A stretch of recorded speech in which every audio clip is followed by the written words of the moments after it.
ആളുകളുടെ പരാതി ഈ ഒരു സാഹചര്യത്തിൽ നമുക്ക് മനസ്സിലാക്കാവുന്നതേ ഉള്ളൂ. കാരണം ഇവിടെയൊക്കെ ജീവിക്കുന്നവരെ നമ്മൾ തൊഴുതണ്ടേ?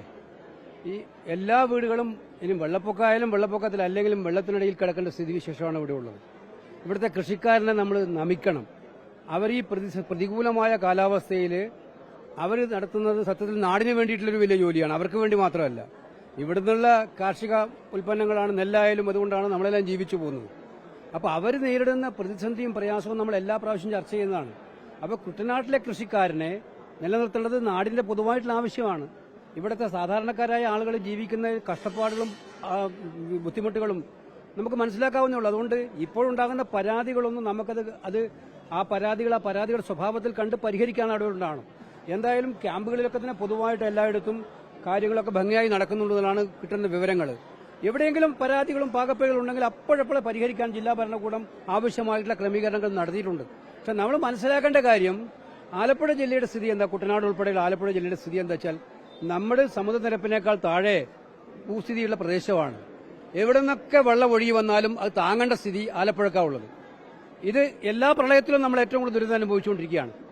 പിന്നെ അതിനു കൂടെയാണ് നമ്മുടെ ദേശീയപാത പോലെയുള്ള വികസന പ്രവർത്തനങ്ങൾ, പ്ലാനിംഗ് ഇല്ലാതെയുള്ള കൺസ്ട്രക്ഷൻ നടപടികളും നടന്നുകൊണ്ടിരിക്കുന്നത്. ഇതിനൊക്കെ തന്നെ ഗവൺമെന്റ് ഇക്കാര്യത്തിൽ വളരെ ഗൌരവതരമായി നമ്മുടെ നാട്ടിലെ ഈ കുട്ടനാടിനെയും ആലപ്പുഴ ജില്ലയും കേരളത്തെ പൊതുവായി നിലനിർത്താൻ ആവശ്യമായിട്ടുള്ള വളരെ ഗൌരവതരമായ പഠനങ്ങളിലേക്ക് പോകേണ്ട സമയം അതിക്രമിച്ചിട്ടുണ്ടെന്നുള്ളതിന് സംശയമില്ല. ജനങ്ങളെ നിലനിർത്തണം, അതോടൊപ്പം നാടും നിലനിർത്തണം. അതിനാവശ്യമായ നടപടിയുണ്ടാവണം. എന്തായാലും കൃഷിക്കാരനും അതുപോലെ തന്നെ പാവപ്പെട്ടവർക്കും ഉണ്ടായിട്ടുള്ള നാശനഷ്ടത്തിൽ അവർക്ക് നഷ്ടപരിഹാരം നൽകുന്നതിനും അവരെ സഹായിക്കുന്നതിനും യുദ്ധകാലാടിസ്ഥാനത്തിൽ നടപടി ഉണ്ടാകുമെന്നാണ് ഞാൻ പ്രതീക്ഷിക്കുന്നത്. എനിക്ക് വളരെ നന്ദിയുണ്ട്. കൃഷി വകുപ്പ് മന്ത്രിയും ജില്ലയുടെ ചുമതലയുള്ള മന്ത്രിയും അതുപോലെ തന്നെ ഇവിടെ നിന്നുള്ള ആഭ്യന്തര മന്ത്രിയും ഒക്കെ തന്നെ അക്കാര്യത്തിൽ വളരെയേറെ ശ്രദ്ധയോടുകൂടി നടത്തുന്നുള്ള കാര്യത്തിൽ സന്തോഷമുണ്ട്. നമ്മുടെ മാവേലിക്കര MP അദ്ദേഹം ഇന്നലെ ഇവിടെ എല്ലാം വന്നു പോയിരുന്നു എന്ന് പറഞ്ഞു. ഇന്ന് അദ്ദേഹത്തിന് വേറൊരു മീറ്റിംഗ് ആയതുകൊണ്ടാണ്.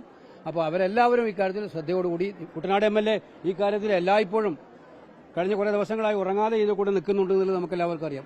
അതുകൊണ്ട് നമുക്ക് മനസ്സിലാക്കാനുള്ളത് ആലപ്പുഴ ജില്ലയ്ക്ക് ഒരു പ്രത്യേകത ഉണ്ട് എന്നുള്ളത് മനസ്സിലാക്കണേ. എല്ലായിടത്തും ഒഴുകി വരുന്ന വെള്ളം താങ്ങി നിർത്തേണ്ട അവസ്ഥയിലാണ് ഇപ്പോൾ ആലപ്പുഴയുള്ളത്.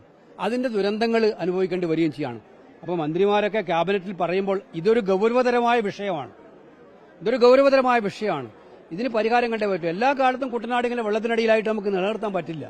എന്താണ് ഇത് ശാശ്വതമായ പരിഹാരം എന്നുള്ളതിന് നമുക്ക് എല്ലാവർക്കും കൂടെ കൂട്ടായി ആലോചിച്ച് പരിഹാര മാർഗങ്ങൾ ഉണ്ടാക്കണം, നടപടികൾ ഉണ്ടാക്കണം. പ്രഖ്യാപനങ്ങൾ മാത്രം പോരാ, നടപടികളാണ്. അതാണ് ജനങ്ങൾ ആഗ്രഹിക്കുന്നത്, ഏറ്റവും കൂടുതൽ ആഗ്രഹിക്കുന്നത്. പ്രത്യേകിച്ച് മടവീണ കൃഷിക്കാരന്റെ ഒക്കെ സ്ഥിതി എന്താണ്?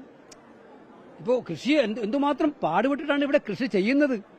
ആ കൃഷി ചെയ്യുന്നവന് ഒറ്റ മഴയിൽ ഒരു പ്രളയത്തിൽ അവന്റെ സ്വപ്നങ്ങളെല്ലാം തകരുകയാണ്. അവന്റെ സ്വപ്നങ്ങൾ മാത്രമല്ല, നാടിന്റെ സ്വപ്നവും തകരുകയാണ്. അതോടൊപ്പം ആ കൃഷിക്കാരനെ നിലനിർത്തേണ്ട ഉത്തരവാദിത്വം നമുക്ക് എല്ലാവർക്കും ഉള്ളതാണ്. അപ്പോൾ അതുകൊണ്ട് ഈ കാര്യത്തിൽ വളരെ ഗൗരവതരമായിട്ട് തന്നെയാണ് നീങ്ങുന്നത്.